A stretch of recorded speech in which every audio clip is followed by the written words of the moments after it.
Hey everyone, I recently made a video talking about some Avengers Earth's Mightiest Heroes documents which recently leaked, and you guys seem to like it, so I thought I'd follow up. And this time it's an exclusive. I'd reached out to the user who posted the script and storyboard sections on Reddit last time in order to make that video, and after seeing it he suggested giving his information to me directly, reasoning that a channel like mine probably has more reach than a couple of tiny subreddits. But I'll put all of the image files I have up in my Discord server, so any of you can download, read, or use them for whatever purposes you see fit.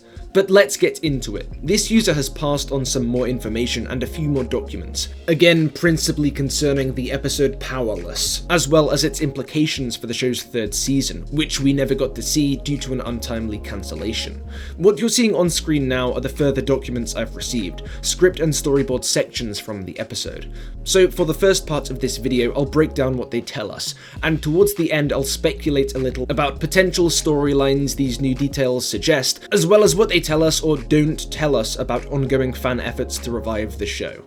First of all, probably the biggest deal in these new script pages is visible here. A brief exchange between Loki and the Enchantress, taking place after the Destroyer's defeat, which was cut from the final version. As a result of this moment in the episode, "And then I'll take the Enchantress's gift and conquer Asgard with it!" Enchantress?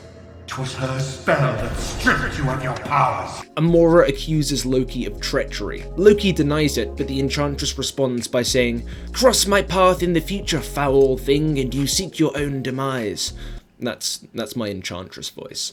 This might not seem like much, but I also managed to find out the reason it was cut, and that does tell us something. According to the Reddit user I talked to, the artist who sent him these files suggested that the reason they nixed these lines was because they didn't want it to seem like Amora could never use Loki again. So while this exchange might have worked for the episode, it seems they were being cautious to make sure they were laying the proper groundwork for the Surtur Enchantress stuff in the future.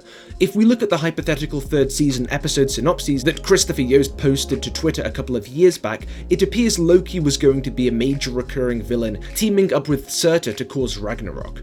We don't see Amora mentioned all that much though. She's only really named in the pitch for the fourth episode, where she's the subject of an attempted rescue mission by the Avengers. There's two conclusions we can draw from these cut lines then. Either that when Earth's Mightiest Heroes was still being written, scripted, and storyboarded, the order of events in the third season was yet to be finalized, or that Yost's Season 3 pitches are hiding a spoiler, that the mission to save the Enchantress doesn't work, and that when Loki pops up again later on, he is indeed continuing to work for an evil Amora. This idea is perhaps supported by some other details this Reddit user passed along.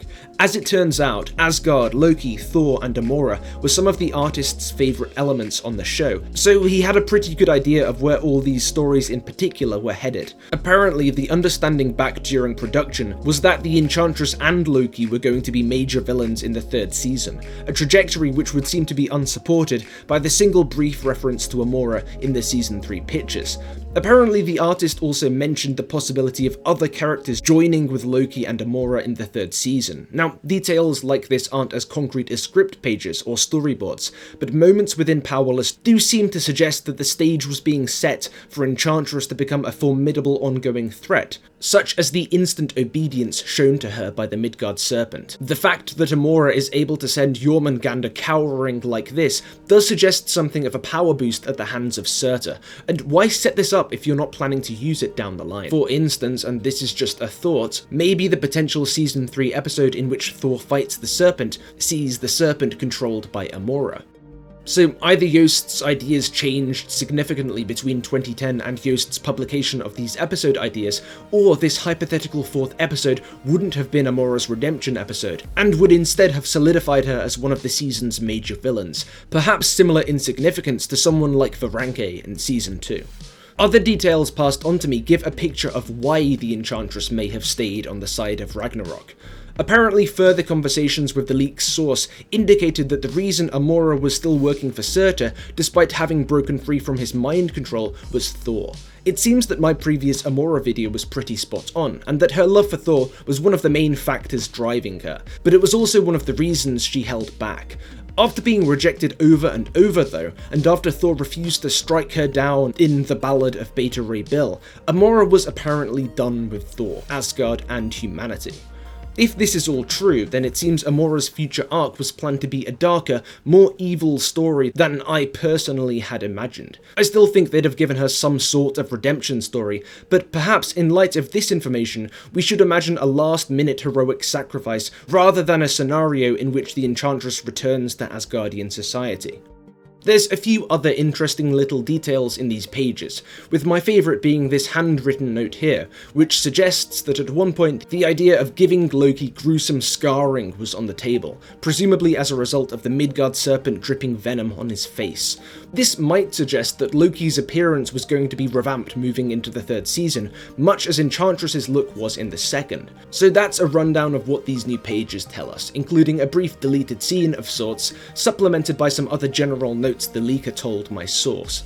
The user also suggested that there's the potential of more details like this surfacing in the future, but on different topics. He references specifically Doctor Doom, King Thor, mutants, and more Enchantress stuff as possibilities. But there's one thing I want to make very clear, and that's the nature of these leaks. My source, the Reddit poster, knew someone who knew someone, and my source is the one who got in contact. This isn't the show's ex-staff trying to build hype themselves. It's a certain member mentioning details and passing on old documents to someone they already vaguely knew. The Earth's Mightiest Heroes writers, Marvel and Disney, they're not teasing anything here. They're not trying to hype us up for some incoming announcement. That isn't what's happening here. I want to be very clear.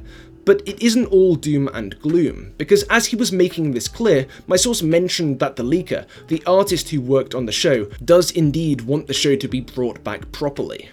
And I think that's a reason for optimism, because with Chris Yost and Josh Fine, and now other anonymous ex-staff members all sharing that sentiment, the desire to see more EMH one day, and the feeling that they have some amount of unfinished business with this world, it suggests that both they're aware that many fans feel the same way, and that they feel strongly enough about the property 10 years on to go to the trouble of tweeting out episode pictures, or interviewing with YouTubers, or in this case, sharing some pretty confidential documents with a fan.